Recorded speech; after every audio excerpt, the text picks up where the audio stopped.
On ne parle pas beaucoup de lui alors qu'il a un travail de titan au sein de la Fédération de basketball du Congo. Il est toujours au four et au moulin à chaque fois que les léopards de la RDC sont concernés par les compétitions internationales. Actuellement, 4e vice-président de la FEBACO, Joe Lolongankoy. En tout cas, rêve amener très loin le basketball, bien sûr. Mais avec quel projet, quels moyens? Le détail dans ce nouveau numéro de votre magazine de manager. Bienvenue, Joe. Bonjour Christian. Alors de manière succincte, parlez-nous un peu de votre parcours. C'est assez simple, hein. Joe Lolonga, j'ai 42 ans. Je suis diplômé d'un master en banque. J'ai plus travaillé dans le secteur financier jusqu'à présent, où j'ai fait plus de 15 ans dans les banques de la place ici en RDC. Père de famille. J'ai une passion qui est le basketball, raison pour laquelle que j'œuvre dans le basketball d'une manière dans la fédération de basketball et aussi en privé au sein de mon ONG où on encadre des jeunes. Donc vous avez joué au basketball, raison pour laquelle aujourd'hui vous vous retrouvez dans ces secteurs. J'ai commencé à jouer au basketball en 92, à l'époque de la Dream Team avec Michael Jordan, quand ils sont partis à Barcelone. Et le basketball, il faut dire, ça m'a permis de m'encadrer même en dehors de la maison déjà et aussi en dehors de l'école, car le basketball est un jeu intelligent. Et j'ai pu rencontrer de bonnes personnes et j'ai toujours continué à jouer au basketball, peu importe le lieu où j'étais. À quel moment vous avez eu cette envie de devenir dirigeant, aider aussi ce jeune basketteur à devenir grand? En réalité, l'histoire elle a commencé en 2012. Il y avait le coach Adé Coco qui avait une équipe qui s'appelait au début Aurore, qui passait à New Generation, qui nous avait intéressés à jouer pour lui et voir qu'est-ce qu'était l'encadrement de la jeunesse par le basketball. Alors on a commencé à 5, avec 5 amis. Aujourd'hui nous sommes restés à 2. Mais la première année c'était amusant, c'était on va dire un loisir. Mais au bout de la deuxième année on a pu obtenir une bourse pour un jeune, Eliane Sotseme, qui a pu avoir une bourse et partir au Canada. Et c'est de là où on a compris l'apport qu'on pouvait amener avec le basketball, parce qu'on a juste pris des belles actions de l'athlète en question, Eliel, juste en mettant sur Facebook et en structurant cela, il a pu obtenir une bourse et aujourd'hui il a fini ses études. Alors, ouais, allez-y. Et c'est de là après, comme on dit, l'appétit vient en mangeant, et on a commencé à voir plusieurs joueurs, dont aujourd'hui nous avons plus d'une dizaine qui sont à l'étranger, professionnels et à l'école. Et comment est-ce que vous êtes arrivé à la fédération de basketball? La fédération de basketball, c'est le coach Charlie Bouzangou, qui est une famille de basketteurs. Alors, New Generation, lorsqu'on a récupéré, on est sorti 5 fois champion de Kinshasa et 1 fois champion du Congo. Et depuis longtemps, on avait remarqué que le niveau devait hausser aussi bien au niveau national ou bien au niveau de la Ligue de Kinshasa. Mais il fallait monter d'un niveau. Alors, il faut savoir que jusqu'en 2017, la RDC était absent depuis 2007 des compétitions africaines. Alors, en discutant avec mon coach qui était à l'époque, le coach de New Generation, Charlie, j'avais demandé pourquoi on n'irait pas aussi en équipe nationale pour amener le savoir que nous avons mis à New Generation, le partager pour la nation, afin d'aller en avant. Et le feu président Mawatadi, le sénateur feu président Mawatadi, m'a donné l'occasion de devenir manager de l'équipe nationale. Et c'est de là, en 2017, où nous avons pu aller en RCA, grâce au sponsor, la Robank, et obtenir la qualification. Et c'est de là qu'aux prochaines élections, je suis rentré au sein de la fédération en tant que 4e vice-président. Alors, vous avez arraché la qualification des Léopards seniors à l'Afro-Basket après, on va dire, une décennie. Le trophée de l'Afro-Can, gagné en 2019 par les Léopards, c'était bien sûr à Bamako, au Mali. Tous ces exploits vous appartiennent personnellement, puisque des fois vous bombez un peu les torses, disant que moi, Joe Lolonga, j'ai fait ceci. C'est à mettre sur votre compte, ou bien c'est les fruits de tout un comité de gestion? Non, il ne faut pas mettre... je ne suis pas seul, je ne suis pas Dieu pour tout faire seul. D'abord, au début, il faut dire que j'ai commencé d'abord quand j'étais manager avec Camus Chimba, qui m'a beaucoup aidé parce que c'était mon assistant, parce que je ne peux pas faire tout seul, ça il ne faut pas mentir, je ne peux pas m'attribuer toutes les gloires. C'est toute une équipe, aussi bien la fédération, aussi bien les gens de l'extérieur, avec même des gens qui ne sont pas au sein de la fédération qui m'ont beaucoup aidé. Il y a plusieurs personnes qui sont venues pour m'aider, mais c'est vrai qu'il fallait piloter maintenant les différents axes qu'il y avait à voir. Donc par rapport à ça, c'est maintenant de mettre tout ça en scène et de rassembler le tout pour aboutir à quelque chose. Même pour vous dire, à titre d'exemple, vous avez le joueur GG Kizumbanata, aujourd'hui qui est revenu en 2017 pour participer avec Jolou. Donc tout le monde a contribué pour démarrer. Après, j'ai essayé plutôt de faire fédérer les gens à la vision que j'avais pour l'avenir du basketball congolais. La vision que vous aviez et non celle du président, puisque vous n'étiez pas président de la fédération. Je n'étais pas président de la fédération, mais le feu président Mahatadi m'avait donné en tout cas presque limite les pleins pouvoirs pour pouvoir faire redécoller l'équipe nationale de Léopard Basketball, aussi bien les hommes que les femmes. Car comme j'ai bien dit, avant 2017, on avait fait une décennie d'absence. Et pour vous dire, pour partir en RCA, nous sommes partis sans les subventions du gouvernement. La Rebanque a pris en charge le déplacement et nous sommes partis non seulement obtenir la qualification, mais ils ont aussi contribué pour la suite avec différents sponsors pour préparer l'Afrobasket 2017. Des fois, certains membres de la fédération de basket vous accusent un peu de l'usurpation du pouvoir. Joe Lolong aime être partout, aux finances, il veut prendre les devants dans tous les dossiers. Et c'est la raison même qui a poussé d'aucuns à claquer la porte. Qu'en dites-vous? C'est leur droit, mais comme on dit aujourd'hui, les gens disent, par exemple, lorsqu'on parle de finances ou bien autre, il faut regarder aussi les textes. Aujourd'hui, Joe Lolong n'a pas la signature sur le compte de la fédération de basketball. Joe Lolonga ne peut pas faire un état de somme pour demander au gouvernement. Par contre, Joe Lolonga, d'accord, fait en sorte de demander le budget pour son staff et l'équipe nationale afin de partir en compétition et se débrouille aussi avec son staff afin d'avoir les moyens de se déplacer, comme nous l'avons fait en 2019 pour l'Afrocan. Maintenant que vous êtes quasiment resté seul, le président Moata Dipé Assonam n'est pas là. Joe Lolonga sent un peu que la charge devient lourde pour lui seul et il a besoin des autres. Ce qui est positif déjà avec le monde du basketball, c'est qu'on est assez solidaire.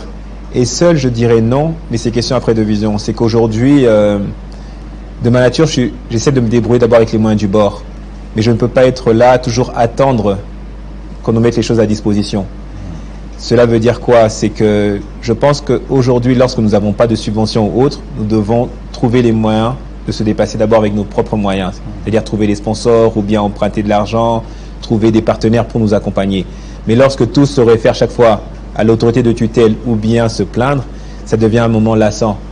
Et aujourd'hui, je pense que Dieu a pu nous remercier. Et nous remercions aussi le président de la République, parce qu'en 2019, si par exemple on avait attendu les subventions, aujourd'hui les Léopards de 2019 n'auraient pas eu la prime que le président nous a donnée en 2019, ni les fortuneurs que nous avons reçus. Actuellement, je voudrais un peu qu'on parle de votre vision. Vous avez des relations sur le plan international dans ce monde de la balle au panier. Mais comment expliquer un peu cet aspect des choses? La fédération de basketball pleurniche presque à chaque instant. Nous n'avons pas les subventions de l'État congolais.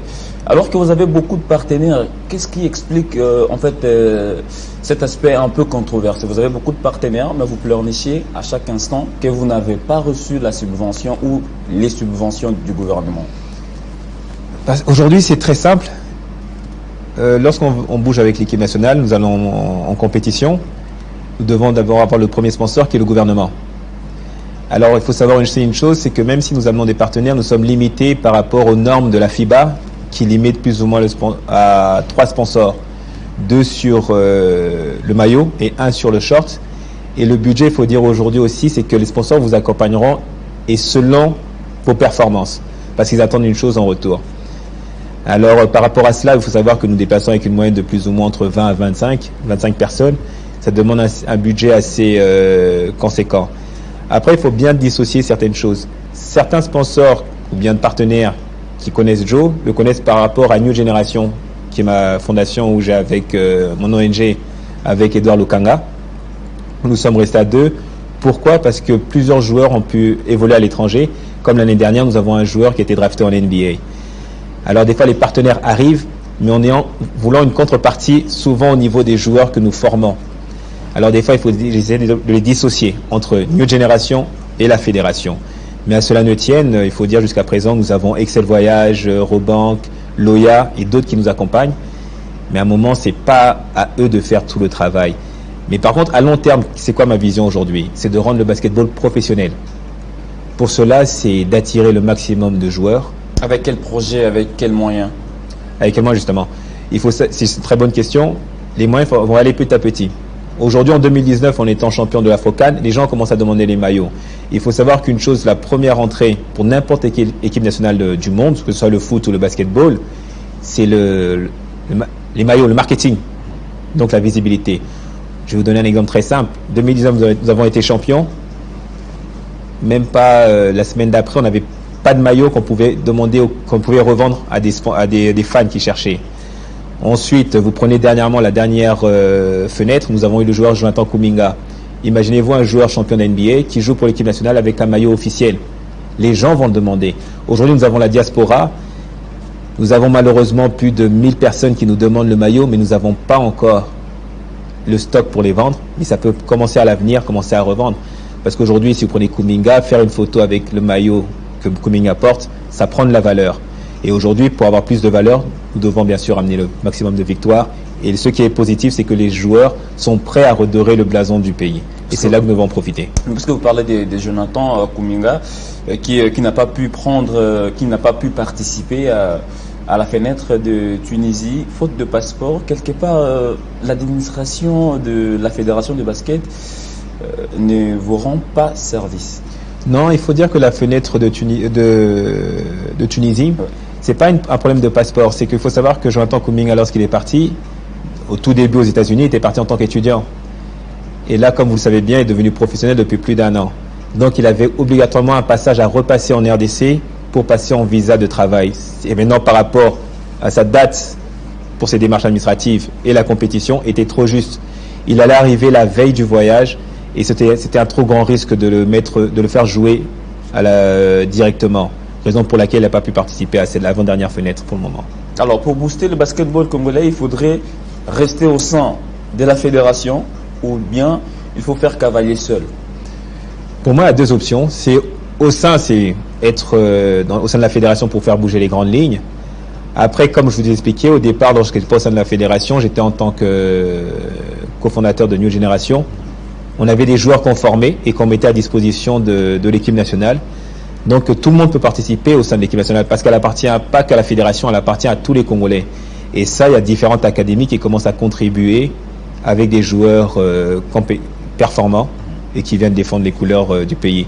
Après, malheureusement, il y a aussi le revers de la médaille, c'est que ces joueurs, en général, lorsqu'ils se font remarquer, partent à l'étranger. Donc après, vous avez le championnat aussi local qui n'arrive pas à progresser. Peut-être l'avant-dernière question. La RDC, aujourd'hui, il y a des joueurs pétris des talents. Vous avez parlé de Bismack Biyombo, Jonathan Kuminga et les autres. Mais comment un gars comme Bismack n'a pas cette envie de venir mouiller le maillot alors que vous dites manager, vous êtes là presque sur tout le coup, vous avez des relations sur le plan international. Comment vous n'arrivez pas à convaincre Bismack à porter le maillot de l'équipe nationale? En 2019, nous avons rencontré Bismack. Il devait normalement venir jouer pour les éliminatoires de la Coupe du Monde. Il est arrivé au Rotana, il nous a accompagnés. Il est venu en Égypte, mais à la dernière minute, c'est son choix. Soi-disant par rapport à son agenda, n'a pas voulu participer avec nous en Égypte à la fenêtre. C'est son choix. Vous savez, c'est les gens, soit vous voulez défendre les couleurs de votre pays par le biais du basketball, soit vous voulez pas. Nous n'allons pas vous forcer aujourd'hui. Parce que malgré les critiques que j'ai pu recevoir, il n'a pas joué avec l'équipe nationale, mais après ça, il est parti jouer au Hockey 54. C'est son droit. Nous souhaitons que le bonheur. Donc nous n'allons pas forcer. Nous sommes plus de 100 millions d'habitants au Congo, dont plus de 60% de jeunes. Des Bismack Biyombo, il y en aura plein.